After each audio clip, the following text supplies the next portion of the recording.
এই বিশ্বকাপটা খেলা উচিত। তার কারণ দুটা। প্রথম কারণ হচ্ছে দেখেন, ভারতের সাথে আমাদের একটা রাজনৈতিক টানাপোড়েন চলছে এবং সেই টানাপোড়েনের মধ্যে দিয়ে আমরা নানা ধরনের সংকটের মধ্যে আছি, এটা অস্বীকার করার কোনো উপায় নাই।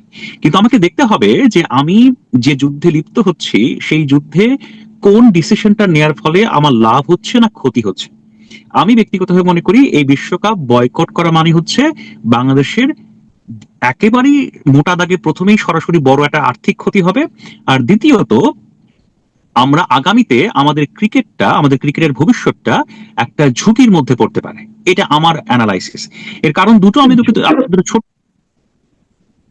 আমি মানে আপনি আচ্ছা আপনি বলেন আমি পরে আমি একটু দুটো তথ্য আপনাকে তুলি। দেখেন, এই বিশ্বকাপে না খেললে প্রথম বাংলাদেশের ক্রিকেটের আর্থিক ক্ষতিটা কি?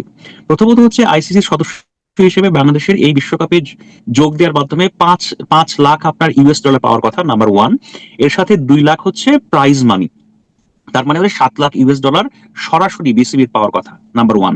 নাম্বার টু হচ্ছে আপনি যদি ম্যাচ জিতেন, আরো যদি ভালো ফলাফল করেন, তাহলে আপনার আরো কিছু অর্থ পাওয়ার কথা, নাম্বার টু। নাম্বার থ্রি হচ্ছে বাংলাদেশের ক্রিকেটাররা প্রত্যেকটা ম্যাচ খেলার জন্য, টি-20 ম্যাচ খেলার জন্য খুব সম্ভবত 2,30,000 থেকে 2,50,000 টাকা প্রাইজ মানি পান। হ্যাঁ, সেই প্রাইজ মানিটাও তাদের আসলে পাওয়ার সুযোগ থাকছে না। আমি ব্যক্তিগতভাবে মনে করি যে এই বিশ্বকাপে অংশগ্রহণ না করলে বাংলাদেশের ক্রিকেট বোর্ড, বিসিবি আর্থিকভাবে একটা ক্ষতির শিকার হবে, এবং সবচেয়ে বেশি ক্ষতির শিকার হবে হচ্ছে স্কোয়াডে থাকা 15 জন ক্রিকেটার। আমার ধারণা, এটা সত্য নাও হতে পারে, আমার ধারণা বিশ্বকাপ একটা ক্রিকেটারের জন্য অনেক বড় একটা মঞ্চ। প্রত্যেকটা ক্রিকেটারই বা প্রত্যেকটা ফুটবলারই বিশ্বকাপ খেলতে চান। আমি ব্যক্তিগতভাবে মনে করি মুস্তাফিজের ইস্যুতে ক্রিকেটাররা যেমন আহত হয়েছেন, আপনি আহত হয়েছেন, আমি আহত হয়েছি, এটা যেমন ঠিক, আমার ধারণা, এটা ভুলও হতে পারে, বাংলাদেশের এই বিশ্বকাপের স্কোয়াডে থাকা 15 জন ক্রিকেটারই, 15 জন সদস্যই তারা এই বিশ্বকাপ খেলতে চান। হ্যাঁ, শ্রীলঙ্কায় হলে খুব ভালো হতো, কিন্তু সেটা যদি না হয় তাই বলে বয়কট করা, ভারতে না যাওয়া, আমার ধারণা এই সিদ্ধান্তে এই 15 জন ক্রিকেটারও হয়তো একমত নন। তারা খেলতে চান, এটা আমার ধারণা। কিন্তু আপনি 15 জন ক্রিকেটারের কথা বলছেন, ঠিক আছে, তাদের পেশাগত ক্ষতির সম্মুখীন তারা হতে যাচ্ছে, এটাও ঠিক আছে, কিন্তু পাশাপাশি আমার বক্তব্যটা হলো মুস্তাফিজকে ফেরত পাঠানোর মাধ্যমে ভারত যে কাজটা করেছে, এই কাজটাকে কি আপনি জাস্টিফাইড মনে করেন? মুস্তাফিজকে যেভাবে আপনার নিলামে কেনা, তারপরে মুস্তাফিজকে যেভাবে বাদ দেওয়া হয়েছে আইপিএল থেকে, এটা অবশ্যই অস্বচ্ছ প্রক্রিয়া, এটা অবশ্যই বাংলাদেশের জন্য অপমানজনক প্রক্রিয়া। এটা আপনাকে এই জায়গাতে বলছি, আপনি মনে করছেন একজন মুস্তাফিজকে ফেরত পাঠানোটা বাংলাদেশের জন্য অপমানজনক?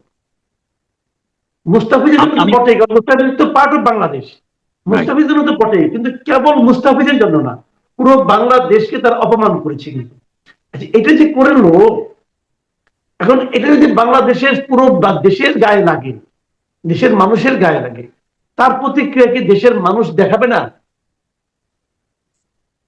তার প্রতিক্রিয়া দেশের মানুষও দেখাবে, তারপরে হচ্ছে আপনার, আমি বলি সরকারও দেখাবে, বিসিবিও দেখাবে। কিন্তু সেই দেখাতে যে কি আপনি আপনার নিজের ক্ষতি করবেন?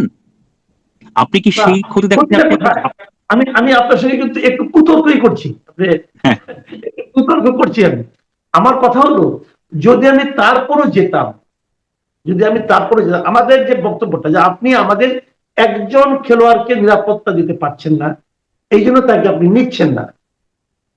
এখন আপনি আমার 25 জন খেলোয়াড়কে নিরাপত্তা কি করে দেবেন?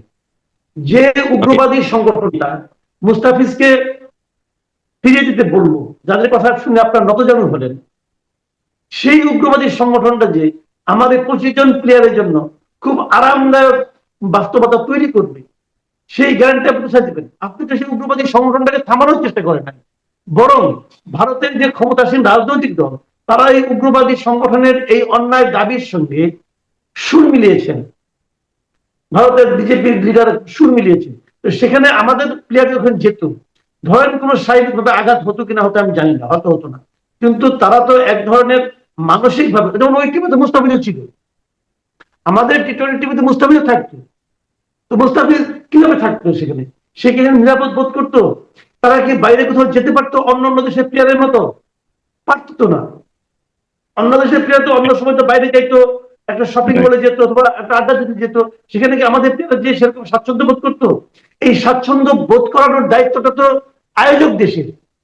এখন আয়োজক দেশ একটা প্রবলেম ক্রিয়েট করেছে, সেই প্রবলেমকে মেনে নিয়ে মাথা নিচু করে আমরা যদি যাইতাম, আমাদের 15 জন প্লেয়ারের হয়তো আর্থিক লাভ হতো, কিন্তু তাতে কি পুরো দেশ সম্মানিত বোধ করতো? আমি একটু লম্বা প্রশ্ন করলাম, হয়তো তর্কে বুঝিতে গেলাম, কিছু মনে করবেন না, আপনি আপনার প্রশ্নটা বলেন। না, আপনার আপনার অ্যানালাইসিস বা আপনার প্রশ্ন একেবারেই যৌক্তিক। দেখেন, আমি খুব সহজ করে বলি, আইসিসির event is a different thing. হ্যাঁ, আইসিসির ইভেন্টে যদি বাংলাদেশের কোনো ক্রিকেটাররা ভারতে যে আক্রান্ত হন, হয়ে থাকেন বা হতেন যদি আর কি, এটা হতো ভারতের জন্য সবচেয়ে বড় লজ্জা, এটা হতো ভারতের জন্য সবচেয়ে বড় পরাজয়। ওকে, তো আইসিসির সাথে আইপিএল কে মিলিয়ে আমরা যে সিচুয়েশনটাকে সামনে এখন ফেস করছি, আমার কাছে মনে হয় এখানে টেকনিক্যাল একটা ব্যাপার আছে। এই টেকনিক্যাল ব্যাপারে আপনি যদি আইপিএল কে কেন্দ্র করে আইসিসির ইভেন্টকে আপনি যদি বয়কট করেন, এতে বড় ক্ষতিটা বাংলাদেশের বা আপনার আমার বলে আমি মনে করি। আপনাকে আমার সাথে একমত হতে হবে আমি বলছি না, নাম্বার ওয়ান। নাম্বার টু হচ্ছে হ্যাঁ, আমি আবারও বলছি যে যদি আমরা শ্রীলঙ্কায় খেলতে পারতাম, সেটা যদি হতো আমাদের জন্য ভালো হতো।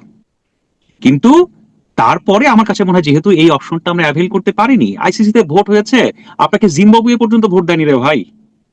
আপনি ক্রিকেটে কোন জায়গায় আছেন আপনার তখন ধারণা আছে আপনার আমার? বলেন, জিম্বাবুয়ে যে দলকে আমরা ডাইকে নিয়ে খেলায় টেলায়, সেই দল কিন্তু আপনার নাই।